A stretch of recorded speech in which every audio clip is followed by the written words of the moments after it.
Hi guys, मैं हूँ आपकी प्यारी राइटर और नेटर दीक्षा पांडे। आप सभी का बहुत बहुत वेलकम है दीक्षा नोवा स्टोरी पर। ये हमारी स्टोरी का सेकंड पार्ट है, तो स्टार्ट करते हैं आज की स्टोरी। रूही हंस पड़ी। ओह, तो वो चोर आर्या थी। अर्णव भी मुस्कुराने लगा, लेकिन उसके दिमाग में कुछ और ही चल रहा था। अर्णव हमेशा कॉन्फिडेंट लोगों को पसंद करता था, लेकिन आर्या की झिझक में उसे एक अलग तरह की मासूमियत दिखाई दे रही थी। पहली बार किसी लड़की को देखकर ऐसा महसूस हुआ, कोई दिखावा नहीं, कोई बनावट नहीं, बस सच्चाई।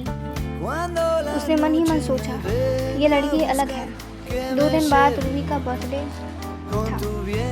घर में सजावट हो रही थी। आर्या ने भी खुद अपने हाथों से रूही का केक बनाया था। उसने आज ब्लू कलर का सूट पहना था, जिसमें वो बहुत ही प्यारी लग रही थी। वो आर्या का बर्थडे केक रेडी कर ही रही थी, तभी अचानक उसका दुपट्टा 5 बड़े कैंडल पर सामने आ जाता है। अर्णव जोर से चिल्लाता है, ध्यान से, आपका ध्यान कहाँ रहता है? पहली बार उनकी आंखों में सीधे देखा। आर्या ने पहली बार उसकी आंखों में सीधे देखा। अब नजर में डांट नहीं थी, बल्कि फिक्र थी। उस पर दोनों के बीच कुछ अनकहा सा छूट गया। अर्णव का एहसास। रात को अर्णव अपने रूम के में बैठा सोच रहा था, मैं तो हमेशा मजबूत और साधारण रहने वाली सीधी सादी लड़की टूट रही है। उसे समझ आ गया, प्यार कॉन्फिडेंस दिखावा से नहीं, दिल की सच्चाई से। और शायद उसे पहली नजर में आर्या पसंद आई। अगले हफ्ते आर्या की परीक्षाएं हो गई थी और कॉलेज का नया सेशन शुरू हो चुका था। सुबह कॉलेज में आर्या और दोनों अपनी क्लास की बेंच पर बैठे हुए थे। तभी स्टूडेंट की कुछ फुसफुसाने की आवाज़ आ रही थी।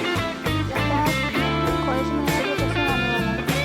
लंदन से पढ़कर आया बहुत स्ट्रिक्ट था। आर्या चुपचाप अपनी सीट पर बैठी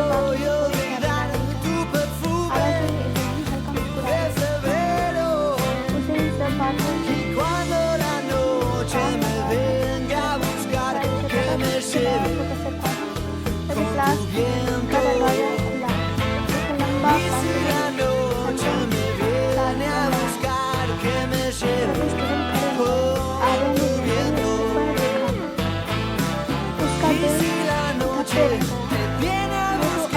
धड़कते रहा। सन्नाटा छा गया। Good morning everyone, I am your professor Arnav.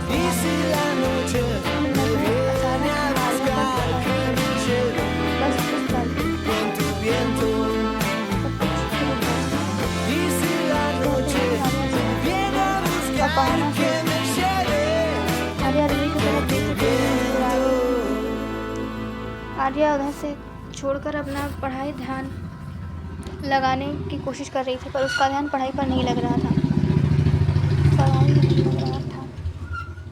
उसके दिमाग में सिर्फ एक ही बात घूम रही थी, ये प्रोफेसर कैसे। क्लास ख़त्म होने के बाद अर्णव ने कहा, miss Arya, can you stay with me. पूरी क्लास उनकी तरफ ही देखने लगी। सारे बच्चे एक एक कर निकल गए। आर्या का मुंह लाल हो गया।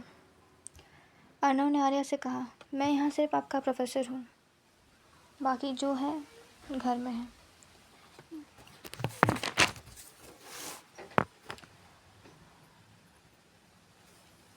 घर की बातें घर तक ही रहें तो अच्छी लगती हैं। आर्या ने कहा, जी सर, मैं समझ गई। फिर उसने थोड़ा नरम होकर कहा, हाँ, क्लास में डरने की ज़रूरत नहीं है। आप जितना चुप रहती हैं उससे कई ज़्यादा कॉन्फिडेंट और ज़्यादा समझदार लगती हैं। आर्या ने पहली बार महसूस किया कि अर्णव जानता था कि वह अब उसका प्रोफेसर है। उसने अपने फ़र्ज़ और फीलिंग्स के बीच संतुलन बनाने का फैसला किया, लेकिन दिल तो दिल होता है। हर बार जब आर्या झिझक कर क्वेश्चन पूछती, उसे उसकी मासूमियत और भी अच्छी लगने लगती। धीरे धीरे अर्णव क्लास में आर्या को बोलने के लिए मोटिवेट करने लगा। Miss Arya, what do you think about this topic? शुरू में वह हिचकिचाती थी, फिर धीरे धीरे वो भी बोलना सीख गई। क्लास में छात्र भी हैरान थे कि वो शांत रहने वाली लड़की अचानक इतना जवाब कैसे देने लगी। आर्या अब जवाब देने के साथ साथ प्रेजेंटेशन भी देती थी। बस उसका कॉन्फिडेंस सामने लाना था। क्लास का माहौल अब सामान्य था। आर्या धीरे धीरे अपने आप को निखारने की कोशिश कर रही थी। तभी क्लास में एक नया स्टूडेंट आदित्य आया। आर्या के पास आया। उसने कहा, हाय आर्या, तुम्हारा प्रेजेंटेशन बहुत अच्छा था। अगर तुम्हें किसी चीज़ की नोट्स की ज़रूरत हो तो तुम मुझे बोल सकती हो। तो आर्या ने हल्की सी मुस्कान दी, बोला थैंक यू, हाँ तुम नोट्स भेज देना। अर्णव अपनी कैबिन की खिड़की से यह सब देख रहा था। उसे समझ नहीं आ रहा था कि दिल में ये अजीब सी चुभन क्यों हो रही है। ये मुझे क्या हो रहा है? मैं तो उसका प्रोफेसर हूँ। लेकिन जब उसने देखा कि आदित्य आर्या से हंसते हुए बात कर रहा है तो उसका चेहरा गुस्से से लाल हो गया और उसके चेहरे की मुस्कान भी गायब हो गई। अगले दिन क्लास में, मिस आर्या, आप इस क्वेश्चन का आंसर दीजिए। आर्या ने बड़ा ही बाएतमादी से उस क्वेश्चन का आंसर दिया। क्लास में तालियां बजने लगी। आदित्य ने कहा, वाओ, ग्रेट आंसर। अर्णव को फिर से वही जलन महसूस हुई। उसने कहा, क्लास शांत हो जाइए, please maintain your discipline. Arya हैरान रह गई। हर दिन अगर आर्या किसी सवाल का जवाब देती थी तो वो उसके लिए ताली बजाता था, मुस्कुराता था, पर आज इस अजीब तरीके की बेरुखी का क्या मतलब था?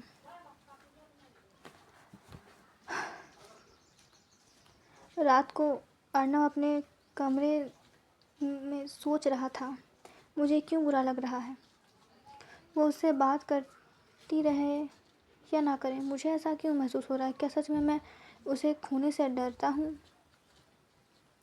उसे पहली बार ऐसा महसूस हुआ कि सिर्फ वह पसंद नहीं, शायद पसंद से कुछ ज़्यादा, शायद उसका प्यार या उसकी पहली नज़र की मोहब्बत। लेकिन वह जानता था कि वह उसका प्रोफेसर है। उसे अपनी मर्यादाएं और अपनी सीमाएं नहीं लांघनी चाहिए, वरना अगर वो ही ऐसा करेगा तो आर्या तो मासूम है, वो क्या करेगी? अगले दिन आर्या लाइब्रेरी में पढ़ाई कर रही थी। आदित्य उसके साथ ही बैठा था और उससे कुछ कुछ बातें कर रहा था। अर्णव वहाँ आया। उसने फिर दोनों को साथ देखा तो उसके दिल में फिर वही जलन उमड़ी। उसने शांत आवाज़ में कहा, मिस आर्या, अगर आपको कोई डाउट हो या किसी टॉपिक में कोई प्रॉब्लम हो तो आप मुझसे कह सकती हैं। आर्या को समझ में आ गया कि अर्णव को उसका आदित्य के साथ बैठना पसंद नहीं आया। उसने घबरा के कहा, जी सर। वो अर्णव वो सर, आदित्य बस नोट्स दे रहा था।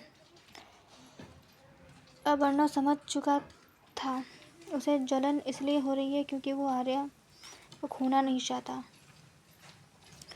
ये सब कुछ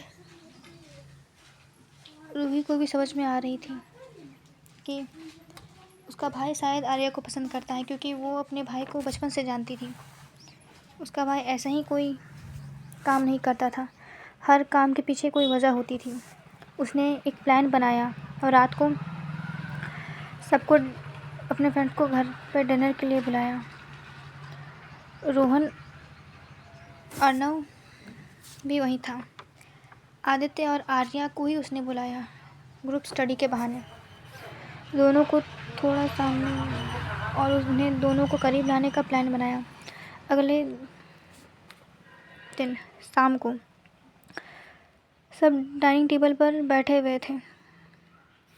आदित्य बार बार आर्या की तारीफ़ कर रहा था, ये बहुत टैलेंटेड है, ये बहुत कॉन्फिडेंट है, ये अपने ऊपर बहुत ध्यान दे रही है, अपनी पढ़ाई को बहुत सीरियस लेती है।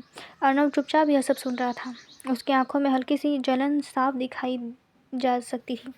रूही ने जानबूझकर कहा, भैया, आपको नहीं लगता कि आदित्य और आर्या की की जोड़ी कितनी अच्छी लगती है। पूरा टेबल शांत हो गया। अर्नव ने पहली बार सीधे जवाब दिया, मुझे नहीं लगता।